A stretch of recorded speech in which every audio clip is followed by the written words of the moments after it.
What's up, guys? This is Kyle from Wax Museum, and as you can see here, I've got two pieces of mail to share with you today. One of them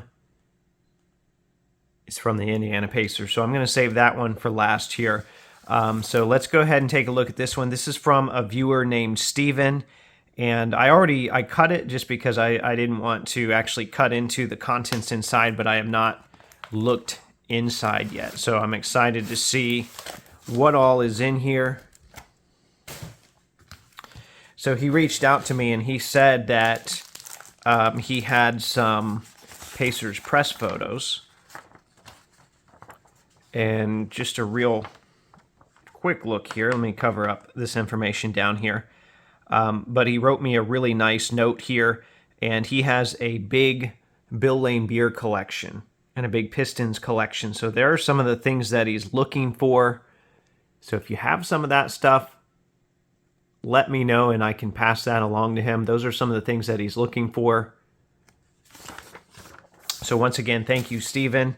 So let's take a look here. This is pretty cool. This is from an era, the 80s is when things got really rough for the Pacers. There's not a lot of coverage of that stuff. So my Pacers 80s knowledge is not up to par with some of the other eras, but like, I didn't even know John Kuster played for the Pacers. I'm sure there are a lot of guys in that era. I actually met Dave Robish at the Midwest Monster, so that's pretty cool. Oh, there we go. Really like that one. Slick Leonard. Like Dudley Bradley. I don't know this guy at all. So I'm probably going to do some reading about these guys. David Craig, he was with the Pacers through the ABA, and in the 90s he was their trainer, so I do know him. But it's going to be fun going through these. Billy Knight has a pretty storied history with the Pacers. There's another Slick Leonard. Yeah, so this will be fun to go through. Jerry Oliver, assistant coach. Freddie Lewis. Panini uses that picture a lot, which is funny because that would have been from his NBA tenure when he came back to the team, but he wore number 14 with the ABA, but Panini always uses that picture. I mean, I'm sure there's not a ton of Freddie Lewis pictures out there,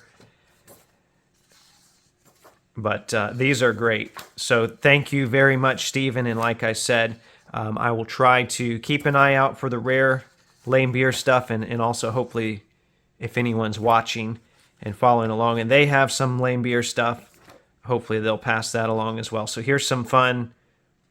Looks like team shots here. Clark Kellogg.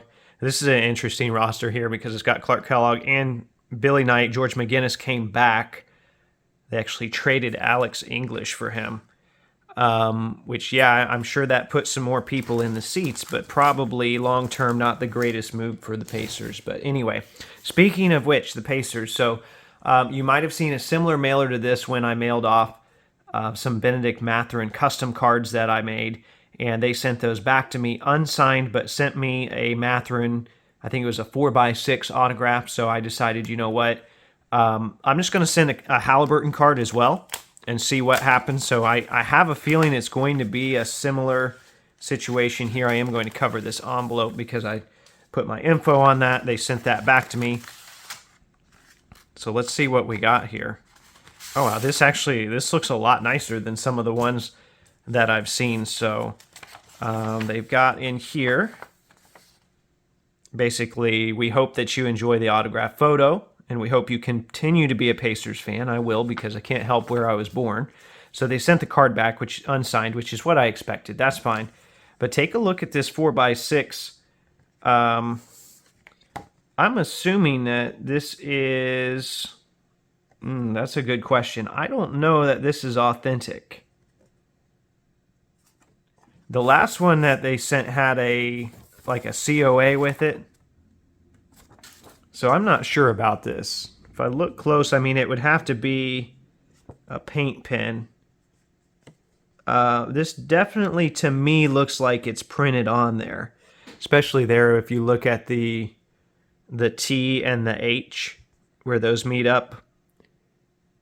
I would say that this is most likely a preprint. It's still a nice looking preprint. I mean, I'm not going to complain about that. I don't think it's legitimately signed. So let me know what you think in the comments. I'd love to get your opinion.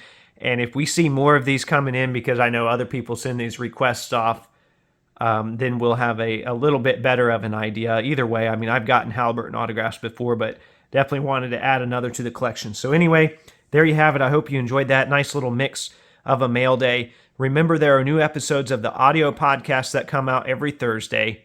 And as always, thanks for watching.